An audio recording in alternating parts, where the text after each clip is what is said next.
তো আজকে আমরা জেনে নেব যে অ্যাবাউট শব্দের বাংলা অর্থ কী বা অ্যাবাউট অর্থ কী। তো চ্যানেল নতুন হয়ে থাকলে চ্যানেলটাকে সাবস্ক্রাইব করবে, অল নোটিফিকেশন করবে, ভিডিও থেকে লাইক করবে। যদি আরও কোনো শব্দের অর্থ লাগে সেটা অবশ্যই কমেন্ট বক্সে বলে দেবে।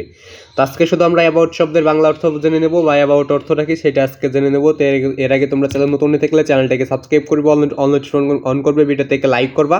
যদি আরও কোনো কিছু সম্পর্কে জানা লাগে অবশ্যই কমেন্ট বক্সে বলে দেবে। এবং সকলের প্রতি আমার সালাম, আসসালামু আলাইকুম। তো সকলের সালামের জবাবটা অবশ্যই দিয়ে নেবে। তো আজকে শুধু আমরা জানবো অ্যাবাউট শব্দের বাংলা অর্থ কী বা অ্যাবাউট অর্থ কী, অ্যাবাউটের অর্থটা কী সেটা জেনে নেব। তো এর আগে তোমরা চ্যানেল নতুন হয়ে থাকলে চ্যানেলটাকে সাবস্ক্রাইব করবে, অল নোটিফিকেশন করবে, ভিডিওতে একটা লাইক করবে। যদি আর কোনো শব্দের অর্থ বা কোনো প্রশ্নের উত্তর লাগে সেটা অবশ্যই কমেন্ট বক্সে বলে দেবে। তো এখন আমরা দেখে নিই যে অ্যাবাউট শব্দের বাংলা অর্থ কী বা অ্যাবাউট অর্থটা কী।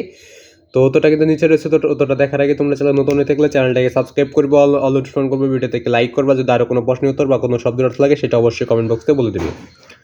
তো অতটা এখন আমরা দেখে নেব যে অ্যাবাউট শব্দের বাংলা অর্থ কী, অ্যাবাউট অর্থ কী, অ্যাবাউটের ইংলিশ কী বা অ্যাবাউটটা কী। তো উত্তরটা অ্যাবাউট অর্থ হচ্ছে চারদিকে বা চতুর্দিকে, চারদিকে বা চতুর্দিকে। তো আজকে ভিডিও বন্ধু, সকলে ভালো থাকবে, সুস্থ থাকবে, চ্যানেলটাকে সাবস্ক্রাইব।